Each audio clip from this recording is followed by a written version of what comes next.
Samsung মোবাইলের এত সুন্দর ফিচার্সগুলো যদি আপনি ব্যবহার না করেন তাহলে আপনার মোবাইলটা ফেলে দেওয়াই ভালো।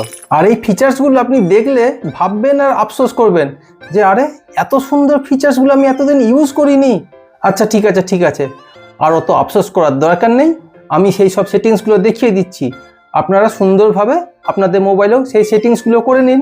তাহলে কি বলেন, কথা না বাড়িয়ে পুরো ভিডিওটা স্টার্ট করে ফেলা যাক। আর আপনারাও স্কিপ না করে পুরো ভিডিওটা দেখতে থাকুন, স্কিপ করলে কিন্তু অনেক জিনিস মিস হয়ে যেতে পারে। আর হ্যাঁ, ভিডিওটা যদি ভালো লাগে অবশ্যই একটা লাইক করবেন আর আমাদের চ্যানেলটা সাবস্ক্রাইব করতে ভুলবেন না। দেখুন, আমরা এখন অনেকেই মোবাইলে দুটো করে সিম কার্ড ইউজ করি। এবার আপনিও হয়তো সেরকমই করেন। এবার ধরুন সিম ওয়ানে আপনি মোবাইল ডেটাটা অ্যাক্টিভেট রাখলেন আর সিম টুতে কলিং ফিচার্স অ্যাক্টিভেট রাখলেন। এবার আপনি হয়তো কোনো নেট করছেন, ইউটিউব দেখছেন বা ফেসবুক করছেন, এমন সময় হয়তো আপনার মোবাইলে কল আসলো। তখন কি হয়, আপনার নেট কানেকশনটা অফ হয়ে যায় আর ইউটিউবে বাফারিং হতে থাকে। আর এই সমস্যাটা সমাধানের জন্য একটা সেটিংস বলে দিচ্ছি, সেইটা করে নিন, দেখবেন তাহলে আপনার আর এই প্রবলেমের সম্মুখীন হতে হবে না। এইটার জন্য প্রথমে সেটিংসে যান, নেক্সট কানেকশান, এখানে ক্লিক করুন। এবার দেখুন এখানে আছে সিম ম্যানেজার, এখানে ক্লিক করুন। একটু স্ক্রল করুন, দেখুন data switching and backup calling, এটা দেখুন বাই ডিফল্ট অফ আছে, এটা আপনারা অন করে দিন। এবার থেকে দেখবেন আপনাদের মোবাইলে যখনই কল আসবে তখন কিন্তু আর নেট কানেকশানটা অফ হয়ে যাবে না। মাঝে মধ্যেই দেখবেন আমাদের মোবাইলে নেটওয়ার্কের প্রবলেমের জন্য ইনকামিং বা আউটগোয়িং কলেতে অনেক ডিস্টার্ব হয় লাইন বেরোচ্ছে না, অথবা কেউ আপনাকে ফোন করছে সে ফোনে পাচ্ছে না, অথবা কথা হলেও এমন ডিস্টার্ব হচ্ছে যে একে অপরের কথা পরিষ্কারভাবে শুনতে পাচ্ছে না। এইটার জন্য স্যামসাং মোবাইলের একটা খুব ভালো ফিচার্স আছে, যেটা হচ্ছে ওয়াইফাই কলিং। আপনি এই ফিচার্সটা যদি অন করে নেন তাহলে দেখবেন আপনার এই সমস্যাটা সমাধান হয়ে যাবে।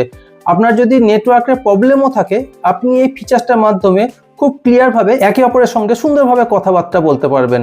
তবে এটা কোন ক্ষেত্রে করা যাবে আর কিভাবে সেটা করবেন দেখে নিন সেটা। এই সেটিংসটা অন করার জন্য আপনারা আপনাদের মোবাইলের সেটিংসে যান, নেক্সট কানেকশন সেটিংসে ক্লিক করুন। এখানে দেখুন ওয়াইফাই কলিং লেখা আছে, এখানে ক্লিক করে দিন। দেখুন বাই ডিফল্ট এগুলো অফ থাকে, আপনারা এটা অন করে দিন। তাহলে দেখবেন আপনাদের কথা বলার সময় যদি পুয়ার নেটওয়ার্কের জন্য প্রবলেম হয় সেই সমস্যাটা আর হবে না। বাইক চালানোর সময় অনেকে মোবাইল ফোনে কথা বলি, যদিও সেটা খুব একটা উচিত না, কিন্তু তাও আমরা বলি আর কি।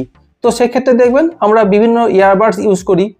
এবার আমাকে কে ফোন করছে, আমরা যতক্ষণ না আমাদের ফোনটা দেখি ততক্ষণ কিন্তু বুঝতে পারি না যে কে ফোন করছে। বাট আজকে আপনাকে একটা সেটিংস বলে দিচ্ছি, সেই সেটিংসটা যদি আপনি অন করে নেন তাহলে দেখবেন আপনার মোবাইল না দেখে আপনি বুঝতে পারবেন যে আপনাকে কে ফোন করছে। এইটার জন্য আপনারা কল বটনে ক্লিক করুন, নেক্সট উপরে 3 ডটে ক্লিক করুন, সেটিংসে ক্লিক করুন, এরপর অ্যান্সারিং অ্যান্ড এন্ডিং কলস এইখানে ক্লিক করুন। এখানে দেখুন একটা অপশান আছে রিড কলার নেম অ্যালাউড, এইটা অন করে দিন। তাহলে দেখবেন আপনাকে যে ফোন করবে আপনি আপনার ইয়ারবাডসেতে তার নামটা শুনতে পাবেন। তবে এখানে আরও দুটো অপশান আছে, সেগুলো দেখে নিন একবার। আপনি যদি মনে করেন যে আপনার ইয়ারবাডসের মাধ্যমে আপনি শুনবেন তাহলে আপনি এইখানে ক্লিক করে রাখুন, অথবা যদি মনে করেন যখনই ফোন আসবে তখনই আপনার নামটা উল্লেখ করবে তাহলে আপনি অলওয়েজ ক্লিক করুন। আর এটাকে রিপিট করতে হলে রিড কলার নেম টুয়াইস এটাকেও অন করে দিন, তাহলেই দেখবেন কে ফোন করছে তার নামটা রিপিট হতে থাকবে। আর বাইক চালানোর সময় যখন কল আসে আপনাকে তার অ্যান্সার দিতে হয়, আর এই অ্যান্সার দেওয়ার জন্য আপনার মোবাইল ফোন বা ইয়ারবাডস টাচ না করে আপনি কিভাবে তার অ্যান্সার দেবেন সেটা একবার দেখে নিন। অ্যান্সার অটোমেটিক্যালি এটাও অফ থাকে, আপনারা এটা অন করে দিন। আবার এখানে ক্লিক করুন, দেখুন এখানে টাইম দেওয়া আছে after 2 second, after 5 second, after 10 seconds, custom time. আপনি আপনার খুশি মতো যে কোনো টাইম একটা সেট করে দিন, তাহলে দেখবেন ঠিক সেই নির্দিষ্ট টাইমের পর অটোমেটিক আপনার ফোনটা রিসিভ হয়ে যাচ্ছে, আপনাকে আলাদা করে ফোনেতে বা ইয়ারবাডেতে টাচ করতে হচ্ছে না। আমাদের মোবাইলে যখন কোনো কল আসে তখন আমরা কিভাবে রিসিভ করি, এইভাবে সোয়াইপ করে কল রিসিভ করি অথবা এইভাবে সোয়াইপ করি, কিন্তু এরকম না করেও আপনি জাস্ট শুধু ট্যাপ করবেন আপনার ফোন রিসিভ হয়ে যাবে। কিভাবে সেটা একবার দেখে নিন। এইটার জন্য আপনারা কল বটনে ক্লিক করুন, নেক্সট উপরে 3 ডটে ক্লিক করুন, সেটিংসে ক্লিক করুন, আর একদম উপরে দেখুন একটা অপশান আছে জেস্চার টু অ্যান্সার কলস, এখানে ক্লিক করুন। এখানে দেখুন দুটো অপশান আছে সোয়াইপ, ট্যাপ। ইন জেনারেল আমাদের সোয়াইপটা অ্যাক্টিভেট করা থাকে, আপনি ট্যাপ বটনে ক্লিক করে দিন, তাহলেই দেখবেন আপনার যখন ফোন আসবে আপনি জাস্ট ট্যাপ করবেন, তাহলে আপনার ফোনটা রিসিভ হয়ে যাবে।